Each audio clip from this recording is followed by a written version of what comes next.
கார்த்திகா விளையாட்டுல மட்டும்தான் சீரும் புலி, பேசுறப்ப குழந்தையாவே தான் இருக்காங்க. பட் அவங்க கிட்ட இன்னும் சில கேள்விகள் நான் கேட்கணும் அப்படின்னு ஆசைப்படுறவங்க கார்த்திகா, இந்த 6 வருஷம் கபடி விளையாட்டுல நீங்க நிறைய வெற்றிகளையும் சில தோல்விகளையும் பார்த்திருந்திருப்பீங்க. அதுல உங்களோட லைஃப்ல மறக்க முடியாத தருணமா எது இருந்துச்சு? கபடி ஸ்டார்ட் பண்ணும்போது நம்ம எப்பவுமே ஒரு ஸ்போர்ட்ஸ்னாலே வின் பண்ணணும், கோல்டு மெடல் வாங்கணும்னு தான் நமக்கு ஆசை. ஃபர்ஸ்ட் டைம் நான் வந்து தமிழ்நாடுக்காக கேப்டனாக போகிறேன். அப்போ எஸ்ஜிஎஃப்ஐ நேஷனல் பஞ்சாப் கூட விளையாடணும். அது என்னால் ரொம்ப மறக்கவே முடியாத நினைவு. ஏன்னா ஃபர்ஸ்ட் டைம் நம்ம கேப்டனாக போய் நம்ம தமிழ்நாடுக்காக நான் கோல்டு மெடல் வின் பண்ணேன். அது எனக்கு ரொம்பவே சந்தோஷமான விஷயம். அதுக்கு அடுத்து மறக்க முடியாதுன்னா நம்ம இந்தியாவுக்காக விளையாடி நான் கோல்டு மெடல் வின் பண்ணது தான். ரைட். கபடி அப்படின்னாலே ஒரு டீம் ஸ்போர்ட் இல்லையா? உங்களோட கபடி டீம் பற்றி நீங்கள் என்ன சொல்ல நினைக்கிறீங்க? என் கபடி டீம் தான் எல்லாமே. அவங்க மேட்ச்சில் வந்து ரொம்பவே சப்போர்ட் பண்ணுவாங்க, நிறைய மோட்டிவேட் பண்ணுவாங்க. அவங்க முழுக்க முழுக்க என்னை நம்புவாங்க. கார்த்திகா நல்லா விளையாடுவா, நம்மளும் நம்ம பெர்ஃபார்மன்ஸ் பண்ணோம் அப்படின்ட்டு. அவங்க சுஜி அக்கா, அவ்வி அக்கா, அவங்க எல்லாருமே எனக்கு கிடைச்ச கிஃப்ட் மேம். ஓகே. பொதுவாகவே நம்ம ஒரு விஷயம் பண்ணணும் அப்படின்னா நம்ம வீட்டில் இருக்கிறவங்களோட சப்போர்ட் நம்மளுக்கு ரொம்ப முக்கியம் இல்லையா? நீங்கள் வந்து நான் படிக்கிறது ஒரு பக்கம் இருக்கு சைமல்டேனியஸா, பட் நான் கபடி விளையாட போறேன் அப்படின்னு உங்களோட அம்மா கிட்ட போய் சொல்றப்ப, உங்க அப்பா கிட்ட போய் சொல்றப்ப அவங்களோட ரியாக்ஷன் எப்படி இருந்தது? எந்த அளவுக்கு அவங்களோட சப்போர்ட் இருந்துச்சு? அம்மா அப்பாவும் ரொம்பவே சப்போர்ட் பண்ணாங்க. குறிப்பா எங்க அம்மா வந்து கபடிக்கு போகணும்னு சொன்னோன்னே விட்டாங்க, தைரியமா அனுப்புனாங்க. எப்பவுமே அழுகக்கூடாது அப்படிலாம் நிறைய மோட்டிவேட் பண்ணுவாங்க.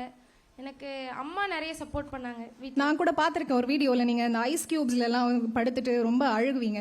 ஸோ அந்த மாதிரியான டைமில் நீங்கள் எப்படி கோத்ரூ பண்ணீங்க? அது பெயின்ஃபுல்லாக இருந்தாலும் நம்ம எப்படியும் ஜெயிச்சாகணும் அப்படிங்கிற ஒரு வெறி உங்களுக்குள்ள இருந்திருக்கு. சரி, அடுத்ததா ஒரே நேரத்தில் கபடியையும் உங்களோட ஸ்டடீஸையும் எப்படி மேனேஜ் பண்ணுறீங்க, எப்படி பேலன்ஸ் பண்ணுறீங்க?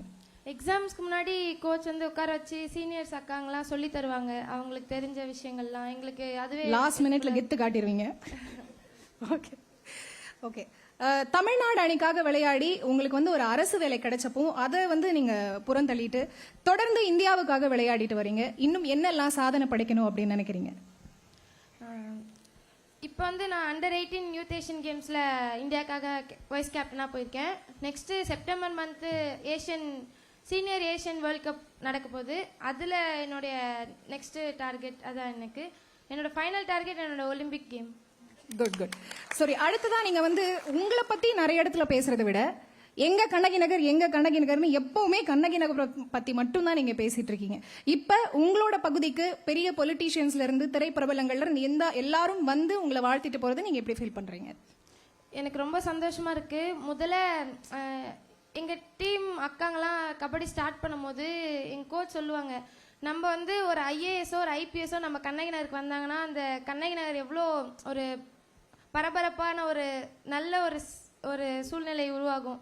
அந்த மாதிரி நம்மளே ஏன் நம்ம ஐபிஎஸ் ஆகக்கூடாது, ஐஏஎஸ் ஆகக்கூடாது அப்படின்ட்டு ஃபர்ஸ்ட் சொல்லுவாங்க.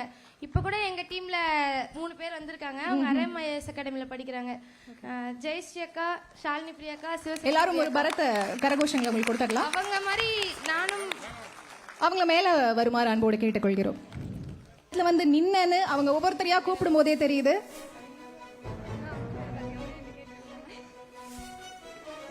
ரைட் கார்த்திகா, அடுத்ததா கார்த்திகாவின் கபடி அணி வீராங்கனைகள் கௌரவிக்கப்படுகிறார்கள்.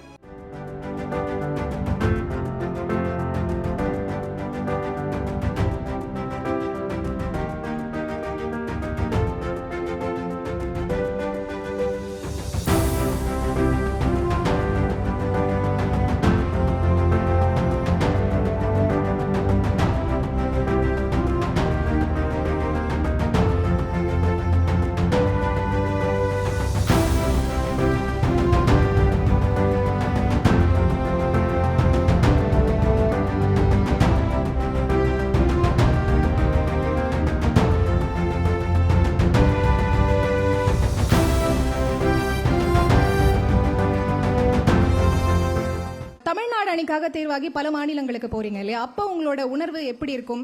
வெவ்வேறு மொழிகள், வெவ்வேறு மொழி பேசக்கூடிய பீப்புள் இருப்பாங்க, வெவ்வேறு உணவு இருக்கிற மாதிரி இருக்கும், மொழி வேற மாதிரி இருக்கும். அதெல்லாம் நீங்க எப்படி டாக்கல் பண்றீங்க?